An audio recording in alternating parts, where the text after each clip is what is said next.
Boa manhã a todos. É um privilégio estar aqui diante de vocês hoje, nesse sábado nublado.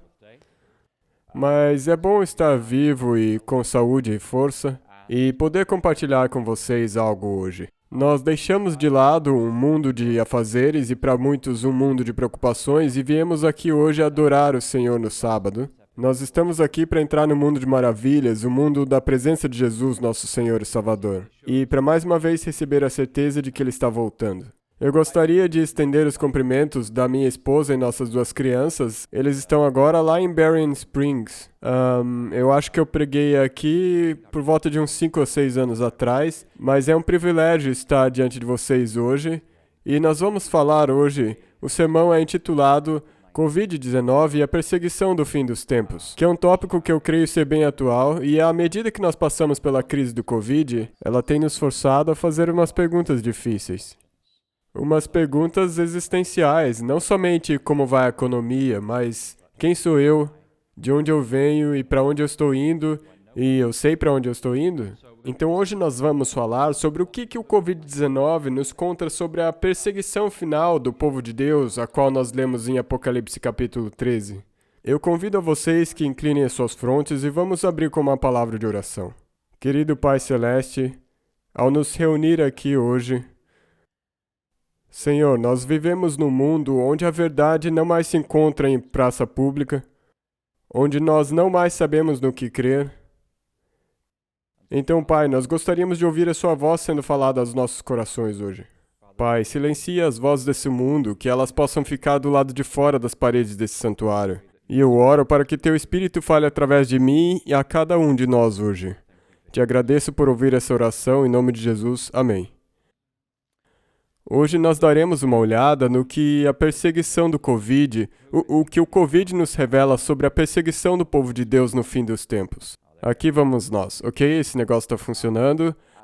Trabalhando com a organização missionária Adventist Frontier Missions, nós temos contato com pessoas que estão sendo perseguidas pela sua fé. A perseguição é o padrão no mundo, não é a exceção. Nós aqui nos Estados Unidos temos liberdades, pelo menos teoricamente nós temos algumas liberdades. Mas a realidade é que nós da Igreja Livre temos lições a aprender da Igreja perseguida. Nós dividimos o mundo em, muçulmanos, hindus, budistas, cristãos e assim por diante, mas outro jeito de ver o mundo é olhar para a Igreja Livre e a Igreja Perseguida. Esses dois sites aqui, Persecution.com, que pertence à Voice of the Martyrs, que foi fundada pelo pastor Wurmbrand depois que ele escapou da perseguição do ditador romeno Ceausescu, e a OpenDoorsUSA.org, elas rastreiam a perseguição dos cristãos ao redor do mundo, não importa se eles sejam ortodoxos, protestantes ou católicos, mas a perseguição é uma realidade muito real, e está acontecendo agora mesmo enquanto aqui estamos. Nós não vamos contar histórias hoje, mas a perseguição é uma coisa muito real, e está na natureza humana perseguir as minorias de vários tipos, se elas não concordam com a narrativa dominante. Então, um dia essas tendências chegarão aqui, às nossas costas, aqui nos Estados Unidos. Vamos estabelecer um contexto aqui. O Império Russo ia desde o Ocidente, a oeste de Moscou, até quase as praias do Japão. E era governado pelos tsares. E nos últimos 20 anos do Império Russo, sob o governo do tsar, a Rússia estava num estado de fluxo filosófico. A Rússia estava sendo fragmentada por vários grupos ideológicos. Tinha os agrários, os aristocratas, os trabalhadores, os bolcheviques e os mencheviques. Tinha a nobreza, tinha aqueles que queriam forçar a modernidade na Rússia, tinha aqueles que preferiam as maneiras antigas. E depois de 20 anos nesse fluxo filosófico, você pode ler isso nos escritos de Dostoiévski, pode ter um vislumbre desse caos filosófico na nação. Um regime duro surgiu, conhecido como a URSS. E com a URSS veio a perseguição dos cristãos e milhões de pessoas morreram na história da União Soviética. A imposição do marxismo custou mais de 100 milhões de vidas através do século XX. E nós vemos a mesma tendência acontecendo na Alemanha. Nos anos 20, a Alemanha cambaleava como resultado do impacto do Tratado de Versalhes, que aos olhos de muitos era uma humilhação nacional. Eles estavam sofrendo com o colapso da moeda, o desemprego era muito alto e nas ruas haviam brigas entre os soldados da Freikorps, que haviam voltado da guerra do fronte ocidental, haviam brigas deles contra os comunistas, os socialistas, haviam brigas de rua, a Alemanha estava despedaçada nos últimos anos da República de Weimar. E disso tudo, desse caos, surgiu um homem forte, e ele foi, é claro, Adolf Hitler, em 1933. As sociedades que passam por um caos tendem a preferir uma liderança autoritária e forte. Nós vemos a mesma coisa possivelmente acontecendo nos Estados Unidos. Os Estados Unidos, a terra dos livres, lar dos valentes, uma nação que é amada por muitos, mas os Estados Unidos estão passando atualmente por um estado de fluxo filosófico e ideológico. Vocês concordam comigo? Nós vemos isso nas ruas. Nós vemos nas ruas batalhas entre pessoas da esquerda radical e da direita radical. Nós vemos nos Estados Unidos que a economia está sendo dividida em termos políticos. Existe o boicote e o boycott, que é o contrário do boicote. Se a sua igreja, ou sua empresa, ou você pessoalmente tomar uma posição sobre qualquer coisa, as pessoas vão ou comprar de você ou se recusar a fazer negócios com você. Nós vemos que decisões ideológicas afetam o impacto de consumidores na nossa nação. Nós vemos atualmente nos Estados Unidos que nós temos grupos com interesses especiais, nós temos juízes militantes, empresas lacradoras, facções na mídia e todas em caminho de guerra. E nós temos visto a rejeição da nossa herança judaico-cristã. Nós vemos coerção econômica acontecendo, pessoas perdendo emprego, a cultura do cancelamento para pessoas que não concordam com a narrativa dominante. Nós temos visto intimidação física e violência nas ruas se tornando cada vez mais comuns. E isso 5 anos atrás era impensável, mas tem acontecido diante dos nossos olhos. E a pandemia do Covid-19 revelou para nós que todas as ferramentas já estão em suas posições para a perseguição do povo de Deus no fim dos tempos. Nós também vimos com o Covid-19, e para nós adventistas isso é um chamado para despertar, que nós sempre pensamos que as leis dominicais e a opressão do povo de Deus ocorreria de uma das seguintes 3 maneiras.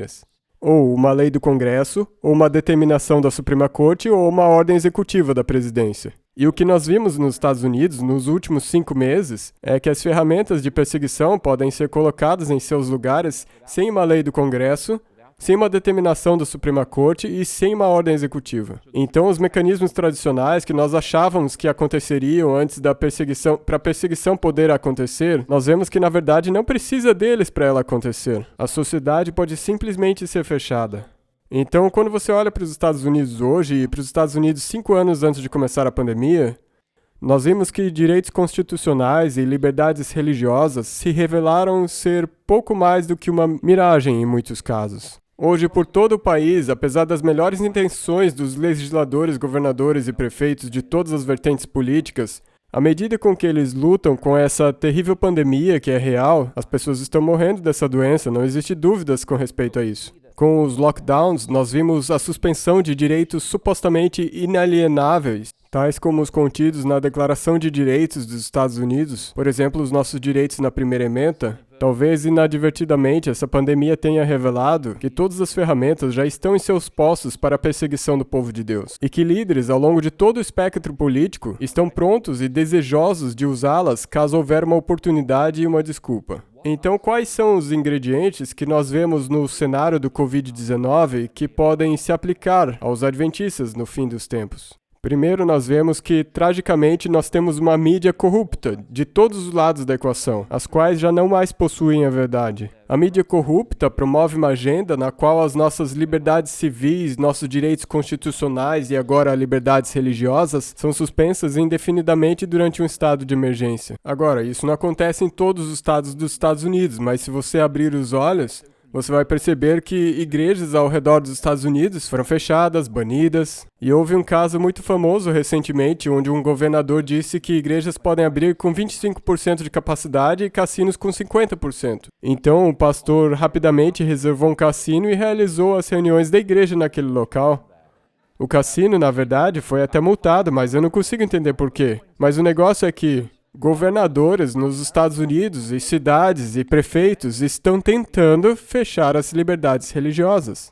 Nós todos conhecemos a história da polícia que, eu acho que foi em Missouri, foi para uma igreja que estava reunida num estacionamento com as janelas fechadas, com distanciamento social, e nesse vídeo que foi gravado, a polícia dizia: os seus direitos estão suspensos. E aquela igreja teve a reunião dispersa naquele domingo. Nós também temos visto que as gigantes das mídias sociais têm restringido e tirado a plataforma de quaisquer vozes que questionem a narrativa dominante. Se você disser qualquer coisa que não vai de acordo com as diretrizes do Facebook, do YouTube ou qualquer das outras grandes mídias sociais, você vai perder a plataforma idioma e a sua voz vai ser silenciada nos Estados Unidos hoje. Nós também vemos nos Estados Unidos hoje que aqueles que são dissidentes da narrativa dominante são demonizados pela mídia e por multidões na internet.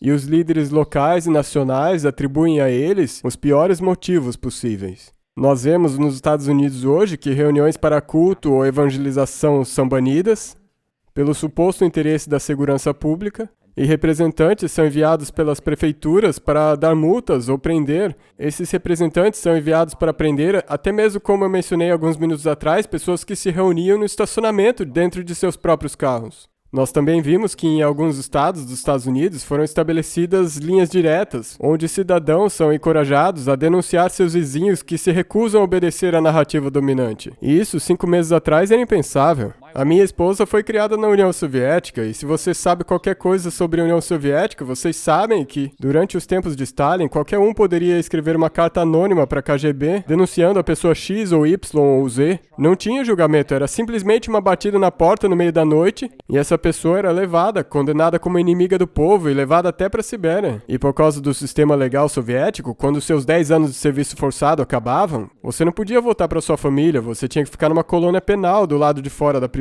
E nos Estados Unidos, nós estamos vendo linhas diretas sendo criadas, onde você pode dedurar seus vizinhos se eles não colaborarem com a narrativa padrão. E isso é impensável. Nós também temos visto aplicativos de rastreamento. Eu não estou com meu telefone aqui, mas eu tenho um filho adolescente e eu gostaria de ter um aplicativo desses no telefone dele. Agora tem esses aplicativos de rastreamento que você tem que baixar, mas se você usa um iPhone ou Android, atualizada com a versão mais recente, ele já tem o software que permite o rastreamento. Você ainda não tem o app no telefone, mas já tem o software que permite ele funcionar. E na Grã-Bretanha, eles estão usando esses aplicativos de rastreamento. Se você tiver Covid, eles podem, através do seu telefone, ver quem teve contato com você. O rastreamento de telefones dá ao governo uma intrusão sem precedentes à sua privacidade.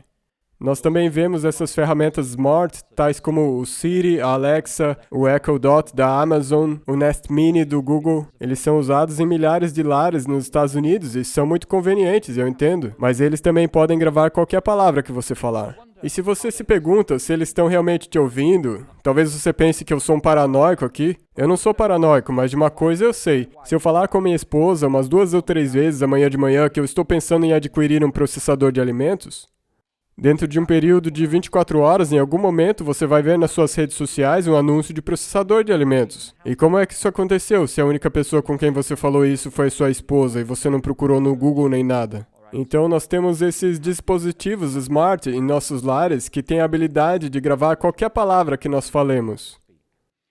Nós vimos com o Covid que a força total da administração no nível governamental tem sido usada para ameaçar o sustento de famílias. Temos visto a ameaça de crianças serem abduzidas de seus lares, dos lares de donos de negócios que se recusam a obedecer à narrativa dominante. Isso tem acontecido, não em todos, mas em alguns estados, que seus filhos podem ser levados se você se recusar a obedecer à narrativa dominante. Nós vimos que em alguns estados, procuradores gerais arbitrariamente revogaram a licença e registro de negócios, negando a pessoas a habilidade de comprar, vender, usar o banco e ganhar o sustento. Isso tem acontecido mesmo aqui em Michigan. Nós tivemos alguns negócios que tiveram a licença revogada por não obedecer à narrativa dominante. Nós também vimos que viagens internacionais foram suspendidas na canetada. Na Adventist Frontier Missions, alguns dos nossos missionários estão ilhados no exterior, não podem voltar para casa. E algumas pessoas prontas para ir para a missão não conseguem ir porque não tem mais avião para onde elas vão. Tá tudo bem se sua família mora nos Estados Unidos? A minha sogra mora na Rússia, que felizmente é bem longe, mas nessa crise eu não posso ir lá ver ela e ela não pode vir aqui me ver. Bem, há quem diga que isso é uma vantagem. Mas meus pais moram na Inglaterra e meus pais já têm mais de 70 anos. Meu pai ficou doente, teve que ir para o hospital e se ele morresse eu não poderia ir lá para o enterro dele.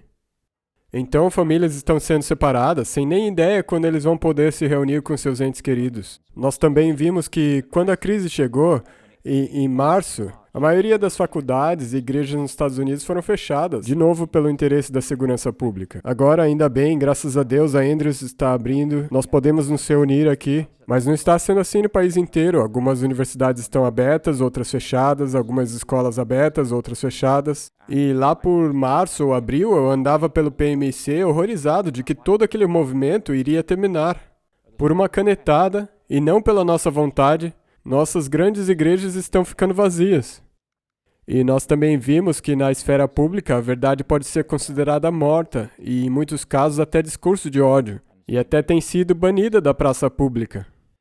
É isso que tem acontecido durante essa experiência do Covid-19. Eu creio que não aconteceu de forma maliciosa. Nossos governantes têm dado o seu melhor para tentar combater a pandemia, mas nossos governantes também descobriram poderes executivos e quase autoritários que permitem que eles governem na base da canetada sem nenhuma opinião dos legisladores. E basicamente, agora em Michigan, nós temos uma governadora que governa através de ordens executivas. E ela declarou que pode fazer isso por quanto tempo ela considerar que é uma emergência. E os legisladores, os nossos representantes, não podem fazer nada sobre o que acontece em Michigan atualmente. Então a verdade é considerada discurso de ódio em boa parte do país. E se você quiser pregar sobre os princípios bíblicos, por exemplo, do casamento ou sexualidade humana, como eu experimentei, você vai receber muito feedback. E alguns desses feedbacks são coisas que você não poderia falar na frente dos seus filhos. Então o que acontece no tocante à perseguição do fim dos tempos que nós lemos na nossa leitura da Bíblia? Obrigado, irmão, por ter lido para nós.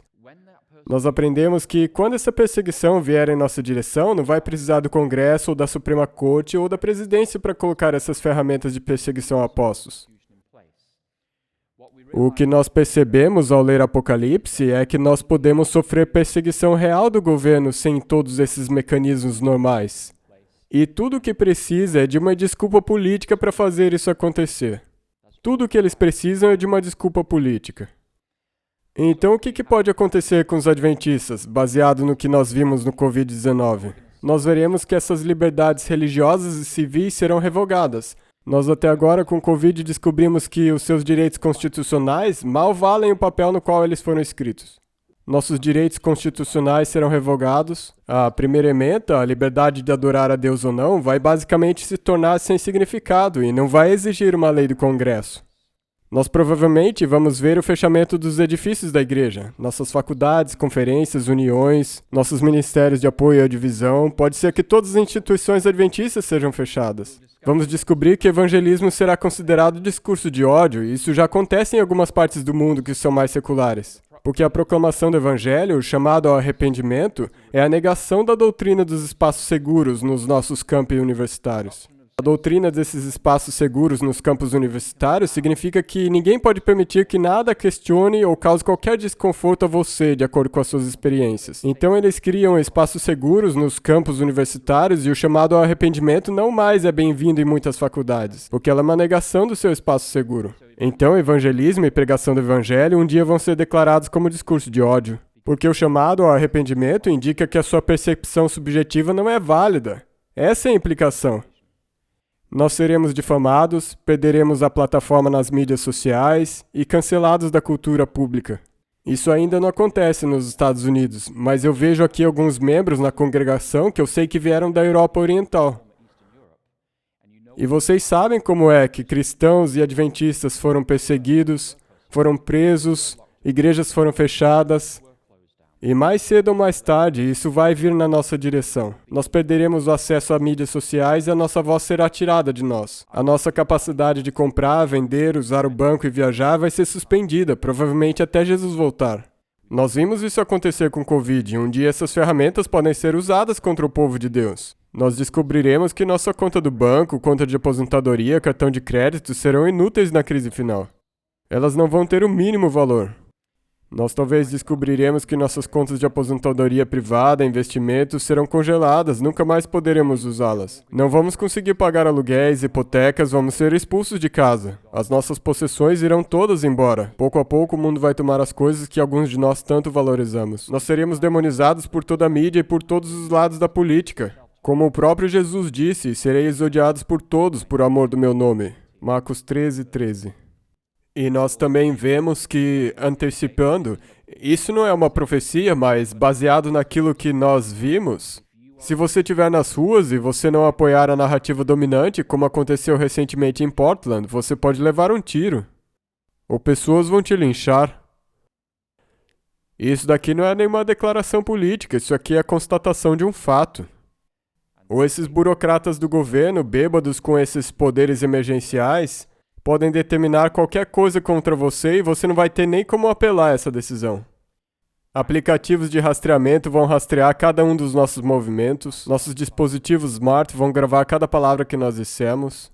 Nossos filhos podem ser tirados de nós à força pela vara da infância e juventude e deixados sob custódia do sistema de adoção. Você pode dizer, mas isso não tem como acontecer. Eu servi por 12 anos no território da ex-União Soviética e eu encontrei com muitos adventistas devotos, babushkas. Na época elas já eram babushkas, velhinhas, cujos filhos foram tirados delas pela KGB à força, precisamente por serem adventistas. Eu conheci uma senhora que já não via os filhos há 45 anos. Quando a União Soviética caiu, ela localizou eles na cidade de Rostov-na-Donu e foi uma bela de uma reunião familiar. Não creia que o governo não vai tomar os filhos daqueles que não concordam com eles por motivos religiosos. Isso aconteceu na União Soviética e pode muito bem acontecer aqui também um dia. A única coisa que falta é uma desculpa política, para que os políticos ativem essas ferramentas de opressão contra o povo remanescente de Deus.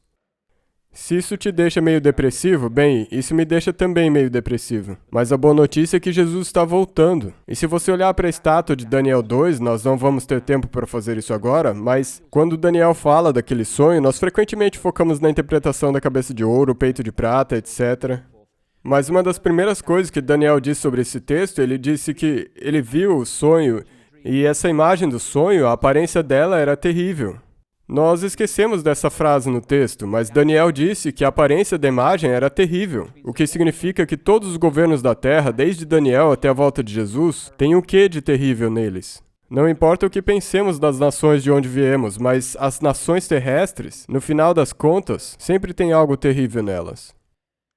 Então, como nós podemos nos preparar para esse tipo de perseguição? A nossa leitura da Bíblia fala sobre isso, sobre a perseguição final do povo de Deus, que não vai receber a marca da besta na mão ou na testa. Como nós podemos nos preparar para isso? O desafio que nós temos como adventistas é que quando nós falamos em perseguição, nós tendemos a falar em linhas do tempo.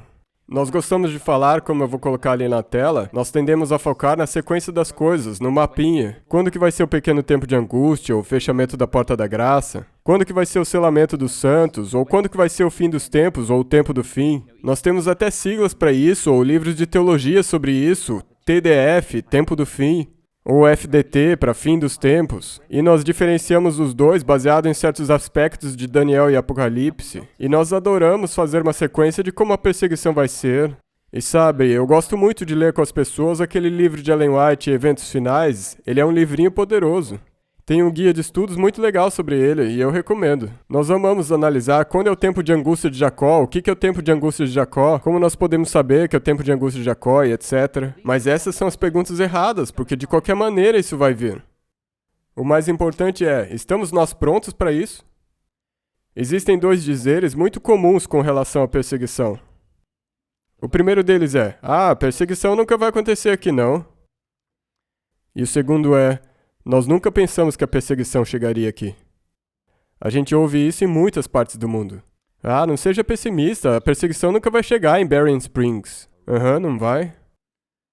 Bem, um dia nós vamos estar dizendo, nós nunca pensamos que a perseguição chegaria aqui.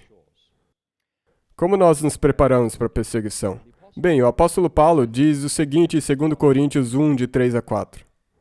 Ele diz, bendito seja o Deus e Pai do nosso Senhor Jesus Cristo, o Pai das misericórdias e o Deus de toda a consolação, que nos consola em toda a nossa tribulação. Paulo está falando aqui da perspectiva da igreja perseguida. E ele fala a uma igreja que ainda vai passar pela perseguição. É esse o contexto aqui. E daí ele diz, para que também, ou seja, a igreja perseguida, possamos consolar os que estiveram em alguma tribulação com a consolação que nós mesmos somos consolados por Deus. Paulo está dizendo aqui que a igreja livre precisa aprender com a igreja perseguida. Nós não devemos somente orar pelos que passam por perseguição. É nossa responsabilidade espiritual aprender deles lições de como passar por perseguição, como nós reagimos como pessoas e como família da igreja à realidade da perseguição. Como adventistas, intelectualmente, nós sabemos que passaremos por perseguição. Mas espiritualmente, estamos prontos para isso? E de uma perspectiva de pastor, como um pastor, você quer preparar a sua família e sua igreja para quando você não estiver mais aqui.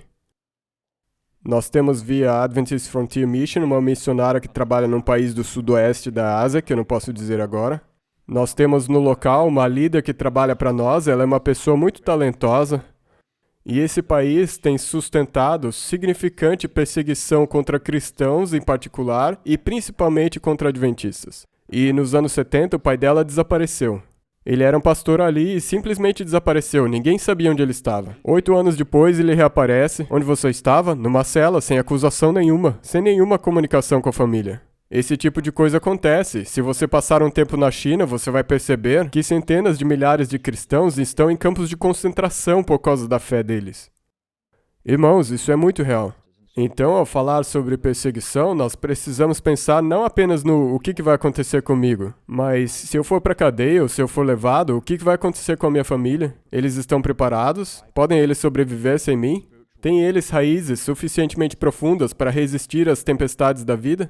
Então, essas são perguntas importantes que nós devemos fazer. Existem sim algumas respostas bíblicas à perseguição, eu gostaria de passar por elas com vocês. São respostas que nós vemos modeladas na Bíblia, e elas são bíblicas, elas são concedidas a nós por Deus para nos dar opções de como lidar com a perseguição. O princípio geral sobre a perseguição é dado pelo próprio Jesus em Lucas 6. Ele diz, mas a vós que isto ouvis, digo, amai a vossos inimigos, fazei bem ao que vos odeiam, bendizei os que vos maldizem e orai pelos que vos caluniam. Talvez o ensinamento mais difícil da Bíblia inteira é amar os seus inimigos. Você pode argumentar que isso de amar os seus inimigos é talvez o ensinamento mais difícil da Bíblia. Você pode amar a sua família, você pode perdoar a sua família, você quer perdoar a sua família. Mas os seus inimigos, aqueles que querem te destruir, aqueles que querem despedaçar a sua vida, esse é talvez o ensinamento mais difícil de Jesus. Mas se hoje nós quisermos ser seus discípulos, nós não podemos levar uma vida cheia de raiva e ódio. Talvez hoje nos Estados Unidos as duas emoções mais dominantes sejam medo e raiva. E nenhuma dessas caracterizam o povo de Deus. Quando vemos essas coisas acontecendo, deveríamos levantar as nossas cabeças, porque sabemos que a nossa salvação está perto. Nós não deveríamos ter ódio contra ninguém, contra nenhum partido político, contra ninguém nas ruas. Nós temos que ter amor por eles. Porque o que nós vemos nessa raiva pelas ruas são almas sem esperança, que estão buscando por significado. E é por isso que elas dedicam as vidas delas a uma ou outra ideologia. Então, o princípio abrangente em resposta à perseguição é amar aqueles que te machucam. Talvez tenha muitos exemplos na Bíblia, mas pense, por exemplo, na história do Nabucodonosor. O Nabucodonosor, pelos padrões de hoje, seria considerado um monstro. Nos tempos antigos, quando se conquistavam nações, não era uma coisa bonita, não. Se você tiver a curiosidade de saber como as conquistas antigas eram, o A.T. Jones escreveu um livro de 3 partes. A Conferência Geral, há muitos anos atrás, exilou ele. Ele fez um tour pelo mundo para dar um pouco de sossego a eles, e enquanto nesse tour, ele escreveu 3 livros, e um deles se chama Os Impérios da Bíblia. O primeiro livro foi sobre o começo do Império Assírio, que durou mais de 1000 anos. E daí ele fala da estátua de Daniel 2. E daí ele fala do Império Eclesiástico, que é o terceiro livro dele. São livros ótimos, eu recomendo que vocês leiam. Eu acho que foi publicado pela Teach Services. No primeiro livro, ele descreve os escritos dos reis assírios. Quando eles conquistavam uma cidade, era tipo um holocausto. Eles queimavam as pessoas, eles faziam um buraco, enchiam de óleo, colocavam fogo, faziam as pessoas correrem em volta e quando as pessoas cansavam, eles empurravam as pessoas para dentro. O que aconteceu em Auschwitz não foi nada novo, os assírios antigos já faziam isso. Se você ler os escritos do rei Assurbanipal e Esarhaddon III, esses reis neo-assírios que viveram no tempo dos reis de Judá, eles eram completamente monstruosos. E o Nabucodonosor, de muitas maneiras, seguiu essa tradição deles quando ele conquistou Nínive, quando ele conquistou Carquemes no norte da Síria, quando ele conquistou até o Egito. Essas conquistas não eram nada belas. E mesmo assim, como Nabucodonosor foi levado à conversão? Em Daniel capítulo 1, Nabucodonosor, que era um politeísta, ou seja, acreditava em muitos deuses, a vida dele se cruza com rapazes hebreus que sofriam, Daniel, Sadraque, Mesaque e Abednego. Eles não xingaram ele, não odiaram ele, não oraram para que Deus trouxesse lepra sobre ele, não oraram para que ele pegasse escorbuto, não, eles serviram a ele na corte. E no capítulo 1, Nabucodonosor é um politeísta. Já no capítulo 2, o Daniel respondeu à pergunta do rei sobre o que o sonho dele significava, e já no fim do capítulo 2, Nabucodonosor vai de, como nós vimos pela oração dele, de ser um politeísta para um enoteísta. Ele acredita que existem muitos deuses, mas reconhece o Deus de Israel como sendo o supremo sobre todos. E em Daniel 3, ele vê os 3 hebreus na fornalha ardente, e mais uma vez ele confirma que o Deus de Israel é superior sobre todos os outros deuses. E finalmente, em Daniel 4, o sonho sobre aquela árvore, e Daniel fala ao rei e ele não diz: "Ó rei, esse sonho significa que Deus vai te podar, e você merece isso porque eu servi a minha vida inteira como escravo nessa sua corte." Ele não diz isso. Ele apela para que o rei demonstre misericórdia para com os oprimidos. E o Nabucodonosor não ouviu e passou 7 anos na loucura, e no final daquele capítulo, o Nabucodonosor disse: "Levantei os meus olhos ao céu e tornou-me a vir o entendimento." E ao fim daquele capítulo, Nabucodonosor já era um monoteísta. Ele passou do politeísmo pro enoteísmo ao monoteísmo em 4 capítulos. E em cada estágio dessa jornada foram os oprimidos sendo bondosos com ele, que ajudaram ao longo dessa jornada espiritual. Então, vendo esse exemplo de Nabucodonosor, é um ótimo exemplo de que amar os seus inimigos, talvez eles não se convertam hoje, mas mais cedo ou mais tarde isso vai tocar o coração deles. Nós vemos isso no exemplo de Paulo. Enquanto ele perseguia as pessoas, o Espírito Santo estava tentando agir no coração dele. Mas também existem algumas outras respostas bíblicas à perseguição, e uma delas aqui é fugir. Nós pensamos: eu não quero deixar minha casa, eu não quero deixar o meu emprego, eu não quero deixar os meus entes queridos, mas a realidade é que no mundo hoje existem centenas de milhares de pessoas desalojadas pelos mais variados motivos. E muitas delas estão nessa situação não por culpa própria. Nós vemos na Bíblia que um anjo mandou a José e Maria fugirem para o Egito para proteger a criança, a Cristo, da ira de Herodes.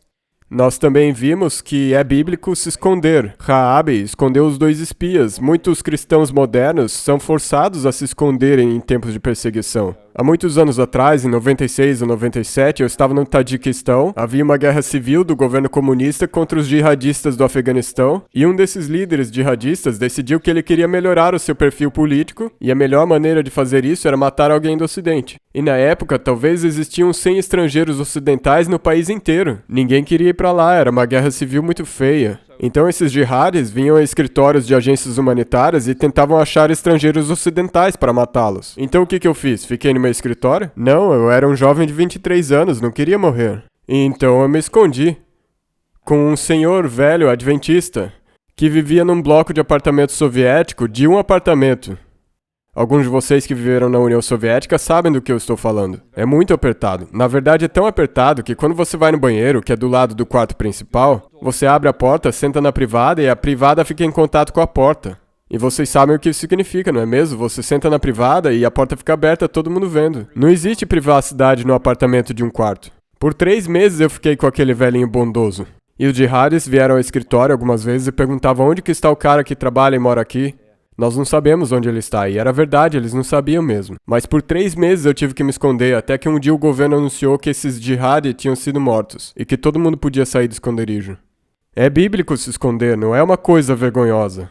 Às vezes você não tem opção, mas contudo, outras vezes nós podemos permanecer no mundo como o sal e a luz da terra. E se vocês abrirem as suas Bíblias nas Beatitudes, em Mateus no capítulo 5, a maioria de nós tem Bíblias que tem divisão de parágrafos. A maioria de nós não tem Bíblias que tem o texto contínuo. E em Mateus capítulo 5, a minha Bíblia tem as bem-aventuranças aqui, e daí tem uma quebra de parágrafo, e daí diz sal e luz. A Bíblia de vocês diz a mesma coisa? Tem mais alguém aí que eu possa ver? Alguém mais tem as bem-aventuranças de Mateus 5, e daí no verso 12 acaba as bem-aventuranças, e daí tem uma quebra de parágrafo? Sim? E o que está escrito depois disso? Depois das bem-aventuranças, qual que é a primeira coisa que Jesus fala? A última delas é como que bem-aventurados os perseguidos por minha causa. Agora, se você tirar essa quebra de parágrafo, a próxima coisa que Jesus disse é: vós sois o sal da terra e a luz do mundo. Essa mudança de parágrafo quebra a linha do ensinamento de Jesus, nós perdemos a ênfase. Mas o negócio é o seguinte: se nós tivéssemos uma vela aqui, se nós colocássemos uma vela aqui e acendêssemos agora, ninguém na verdade ia vê-la. Nós saberíamos que ela está ali, mas não veríamos, porque tem muita luz em volta. Mas quando as trevas da perseguição chegarem, quando chegar a meia-noite nessa igreja, essa vela acesa ali, essa vela que ninguém notava ao meio-dia, todo mundo daqui poderia vê-la à meia-noite. Então o ensinamento de Jesus, que vós sois a luz da terra, a luz do mundo e o sal da terra, faz sentido no contexto da perseguição. Simplesmente portar o nome de Jesus em tempos de perseguição é um testemunho muito grande. Uma vez eu batizei uns iranianos e eu perguntei por que vocês querem se batizar, porque quando vocês voltarem para o Irã em 24 horas, vocês vão enfrentar perseguição. Eles disseram, nós sabemos disso, mas nós queremos levar sobre nós o nome de Cristo. Simplesmente portar o nome de Cristo vai causar a ira do governo. Eles virão contra nós, mas nós queremos levar sobre nós o nome de Cristo. Nós afirmamos uma resposta de não violência. Discípulos de Cristo depositam seu sofrimento e sede de vingança nas mãos de Deus, que sabe de tudo e um dia vai executar justiça perfeita.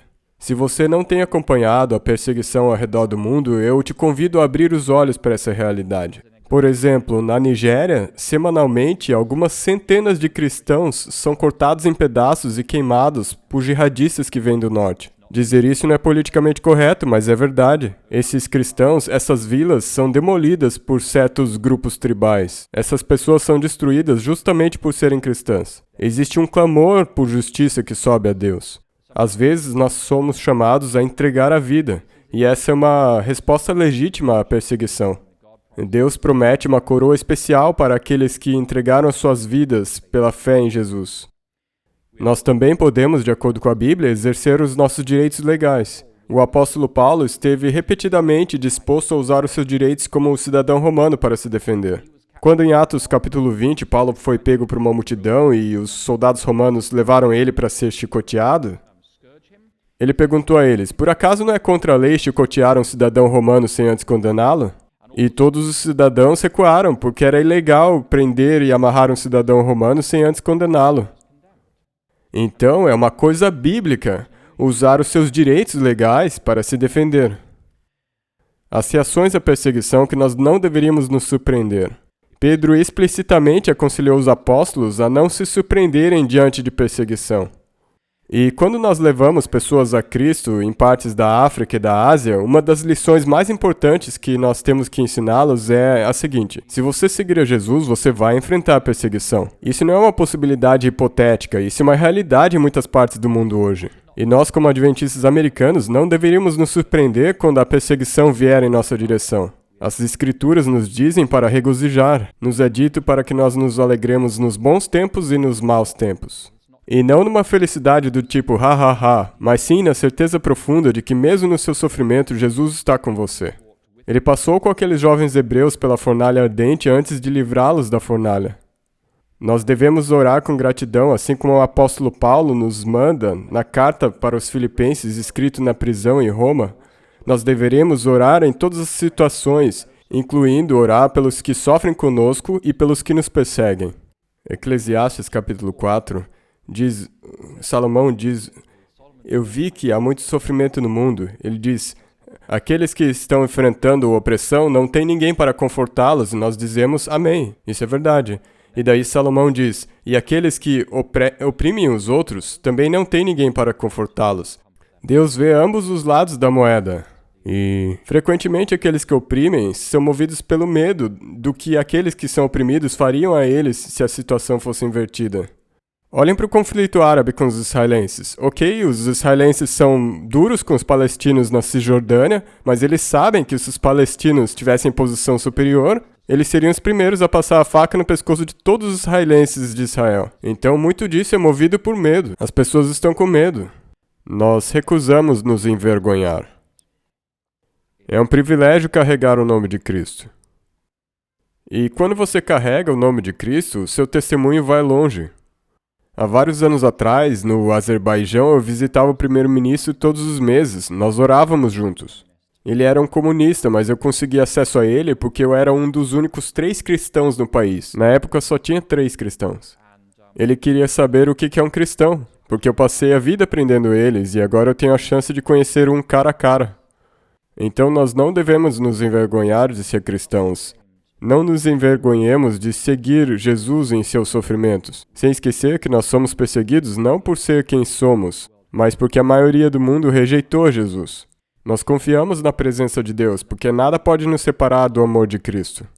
E Deus nunca vai permitir que a perseguição se torne individualmente insuportável. Nós vemos isso em 1 Coríntios 10, verso 13. Então, essas são respostas bíblicas à perseguição. Todas elas são baseadas nas Escrituras. E como nós reagimos como adventistas? Como nós historicamente reagimos? Com o lockdown do Covid-19, cada um reagiu de uma maneira diferente, não é mesmo? Algumas pessoas usam máscara na igreja, outras pessoas não. Eu conheço pessoas que não saem de casa desde março. Eles pedem comida por aplicativos, tudo que compram é via entrega. Alguns deles estão muito assustados, têm imunidade reduzida, têm motivos por estarem com medo. Já outros dizem, isso é fake, é uma conspiração política. Tem todo um espectro de opiniões dentro da igreja adventista. É um fato que nós não reagimos a essa crise com qualquer senso de unidade. E, historicamente, os adventistas nunca responderam à perseguição com unidade.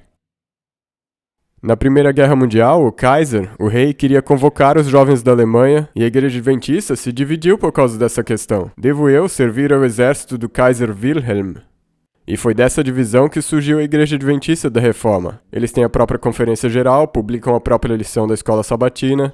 E se você pegar a lição deles e ler, você vai pensar, essa é a lição desse trimestre, mas daí você lê e vê quem publicou? Não, isso é da Igreja da Reforma. Como foi que eles surgiram? Essa divisão aconteceu na Alemanha em 1916-17 e ela nunca se recuperou. E durante o comunismo a igreja também se dividiu, e a questão era, devo eu enviar os meus filhos para a escola no sábado? Os adventistas oficiais enviaram os filhos para a escola no sábado, e esses filhos puderam completar a educação. E os adventistas que não enviaram seus filhos para a escola no sábado se tornaram os adventistas secretos por toda a União Soviética. E os filhos deles não puderam completar a educação. Quando a União Soviética caiu, que lado da igreja pôde proporcionar líderes à igreja adventista? Foi a igreja oficial, porque os filhos deles completaram a educação. E essa rixa ainda existe em alguns lugares em países da ex-União Soviética. Os adventistas não reagem à perseguição com unidade. E eu quero sugerir hoje que na perseguição do fim dos tempos, nós provavelmente também vamos rachar em diferentes partes. Assim como nós reagimos de maneira diferente à pandemia do Covid-19 sobre a qual ainda estamos. Alguns vão achar desculpas ou até mesmo justificar a perseguição dos perturbadores de Israel. Alguns vão se acomodar à perseguição. Outros adventistas vão rejeitar, se entregar e simplesmente esperar pela segunda vinda. Nada na nossa história indica que nós teríamos uma reação unificada à perseguição. Se você não acredita em mim, então não conhece a história da igreja. Irmãos e irmãs, o Covid-19 é um chamado a despertar. Existe muito que deveríamos estar pensando nesse sábado. Estamos nos unindo em oração? Estamos crescendo raízes na palavra de Deus? Conhecemos nós as Escrituras? Estamos nós guardando as Escrituras nos corações para caso um dia nós não tenhamos uma cópia física dela? Estamos nós semeando a verdade da palavra de Deus enquanto temos liberdade para isso? Enquanto nossa liberdade dura? Estamos construindo reinos e império na terra ou servindo ao reino de Deus? Estamos nós acumulando tesouros na terra ou acumulando tesouros no céu? Existe algo na terra que esteja atrapalhando a nossa fidelidade ao nosso Pai Celeste? E talvez o mais importante, a nossa mensagem a esse mundo moribundo está clara? Se nós vivemos num mundo que rejeita mais e mais as fundações morais da Bíblia, como adventistas, nós tradicionalmente defendemos a separação entre igreja e Estado. Mas o que está acontecendo nos Estados Unidos é que nós estamos vendo a separação do país de Jesus. Esse é um desafio muito mais fundamental que nós estamos enfrentando aqui. Não estamos falando da separação entre igreja e Estado, estamos falando da separação de Deus do país. À medida com que as elites seculares estão cada vez mais impondo uma utopia secular sobre nós. A nossa mensagem está clara. Numa nação que está mais e mais rejeitando a fundação moral das Escrituras, eu quero desafiar vocês a se dedicar novamente a proclamar uma mensagem com uma voz clara e alta. Não existe outra fundação. Não existe outra fundação do corpo de Cristo a não ser Cristo somente. Não existe nenhum outro evangelho a não ser o evangelho de Jesus Cristo. Não existe outro caminho a Deus a não ser através de Jesus. Não existe qualquer outro mediador entre Deus e a humanidade a não ser Jesus. Não existe qualquer outro ser digno de adoração a não ser o Deus, o Criador, nosso Pai Celeste. Não existe qualquer outro dia que vai substituir o sábado como dia de adoração. Não existe outra esperança a não ser a bem-aventurada esperança. Não existe qualquer outro nome pelo qual a humanidade pode se salvar. É isso que as pessoas sabem sobre nós? Se as pessoas olhassem para o mural do nosso Facebook, veriam uma mensagem de esperança? Ou elas veriam só essas besteiras que são postadas no Facebook hoje em dia? Sabe, eu vejo alguns adventistas em redes sociais que eu espero que ninguém que esteja pensando em se tornar um adventista leia aqueles posts. Às vezes eles são brutais, absolutamente selvagens. Que mensagem estamos dando ao mundo? Estamos dando a mensagem de que Jesus vai voltar e que o reino dele é um reino de justiça e que também é baseado no princípio do amor sacrificial e que nós somos chamados hoje a amar uns aos outros e modelar os princípios desse reino? Ou ele só vê que nós estamos tão divididos como o mundo ao nosso redor? Eu quero desafiar vocês hoje. As fundações judeo-cristãs dos Estados Unidos estão se erodindo muito rapidamente.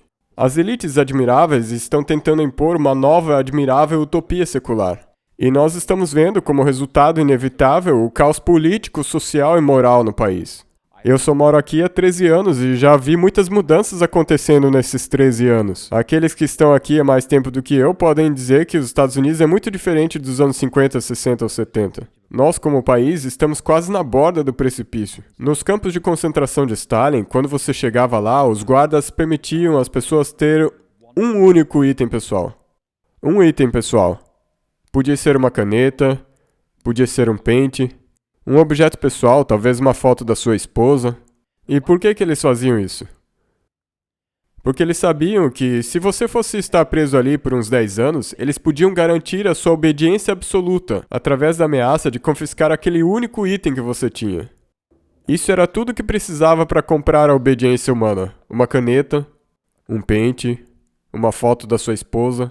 O coração humano pode se tornar cativo mesmo até de um objeto miserável. Nós temos que nos perguntar hoje: são os nossos corações prisioneiros dos modos desse mundo? Existe algo nos nossos corações hoje que nos separa do reino de Deus? Existe algo hoje na minha vida que está entre mim e Jesus Cristo e eu posso largar de tudo exceto dessa coisa? Como oração, eu gostaria de colocar no telão, mas o meu PowerPoint falhou, então, Pai amado, eu confesso hoje que falsos deuses infiltraram meu coração. O meu coração, assim como o coração da mulher de Jó, se tornou um prisioneiro desse mundo. Por favor, Pai Celeste, durante as horas do sábado, remova hoje esses falsos deuses do meu coração. Tire o poder que eles têm sobre o meu coração e que todo o meu ser seja cativo somente a Ti e a Tua palavra. Que essa seja a nossa experiência hoje. Jesus está voltando. Ele terá um povo preparado e esperando por Ele. E quando Ele vier, existe a promessa da vida eterna. Não vale trocar isso por um pente, ou uma foto, ou um lápis. Dediquemos hoje toda a nossa vida a Jesus. Amém.